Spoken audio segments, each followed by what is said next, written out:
અરે ઓછું નાક પણ અસલી નાક. MDH કાશ્મીરી લાલ મરચાની પાવડર. MDH. તો કુલ 290 લોકોના મોતની આશંકા સેવવામાં આવી રહી છે. હજુ પણ DNA ટેસ્ટ કરવામાં આવી રહ્યા છે, જે આધિકારિક આંકડો જાહેર કરવામાં નથી આવ્યો, પરંતુ આ આંકડો વધે તેવી પૂરેપૂરી શક્યતાઓ છે. ત્યારે આ અંગે વધુ વાત કરવા માટે સીધા જ અમારા સંવાદદાતા મિહિર સોની પાસે. મિહિર, ખૂબ જ ચોંકાવનારી આ ઘટના છે અને હવે આ ઘટના ખૂબ જ દુઃખદ બનતી જઈ રહી છે, કારણ કે ધીમે ધીમે હવે સ્પષ્ટ થઈ રહ્યું છે કે મોતનો આંકડો શું છે. લગભગ 290 લોકોના મોતની આશંકા હાલ જતાવવામાં આવી રહી છે. જાણવા માંગીશું શું અપડેટ મળી રહી છે આ મામલે.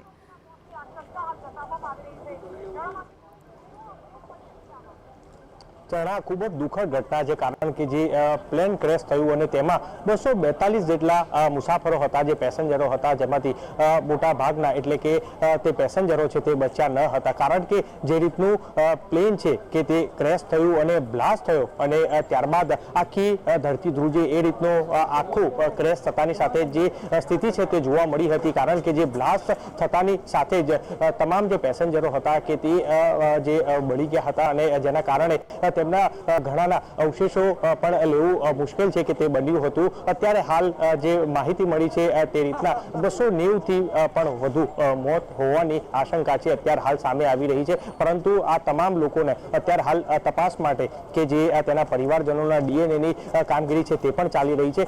સતત બીજી બાજુ પણ અહીં રેસ્ક્યુ છે કે જે રેસ્ક્યુ કરીને પણ અત્યારે હાલ અહીં તપાસ જે છે તે કરવામાં આવી રહી છે. આ એ ઘટના સ્થળ છે કે જ્યાં આગળ આજે બપોરના સમયે કે જ્યાં આગળ 1:38 વાગ્યાની આસપાસ જે ફ્લાઇટ છે કે જે ટેક ઓફ થઈ અને 1.5 મિનિટની અંદર જ આ પ્લેન છે કે જે અહીં મેઘાણીનગરનું IGP કમ્પાઉન્ડ છે કે ત્યાં આગળ ક્રેશ થયું.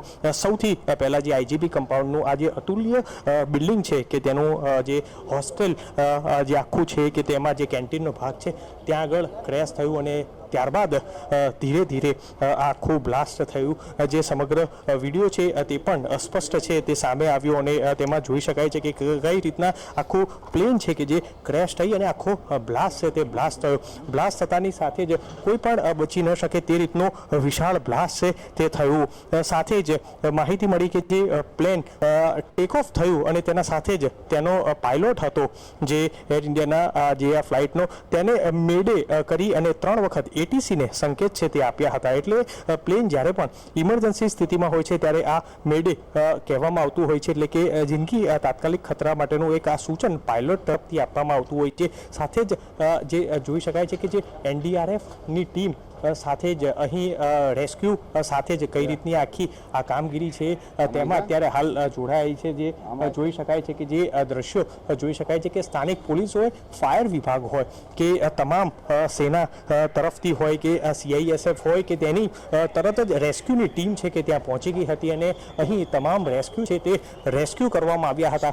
આ જોઈ શકાય છે કે જે આ આખો જે પ્લેનનો કાટમાળ કે તે કાટમાળ JCB મશીનથી હટાવી અને તપાસ કરવામાં આવ્યો કે કારણ કે જે રીતના બ્લાસ્ટ થયો હતો માણસ ઓકળી ગયું હોય તે રીતની સ્થિતિ છે તે સર્જાઈ હતી. એટલે કોઈ પણ અવશેષો મળી આવે તો તે પણ લેવામાં આવ્યા હતા. એટલે ઘણા એવા જે વ્યક્તિના અવશેષો છે તે પણ મળી આવ્યા છે. આ ખૂબ જ જી બિલકુલ મિહિર, આ મોતનો મંજર છે જે કોઈ જોવા નથી માંગી રહ્યું.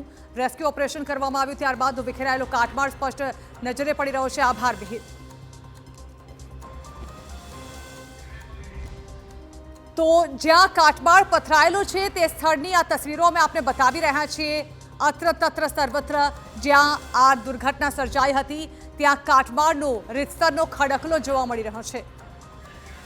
MDH ચણા મસાલા. હવે છોલા હોય કે ચોળા, સફેદ ચણા હોય કે કાળા ચણા, બધું મજેદાર બનશે. MDH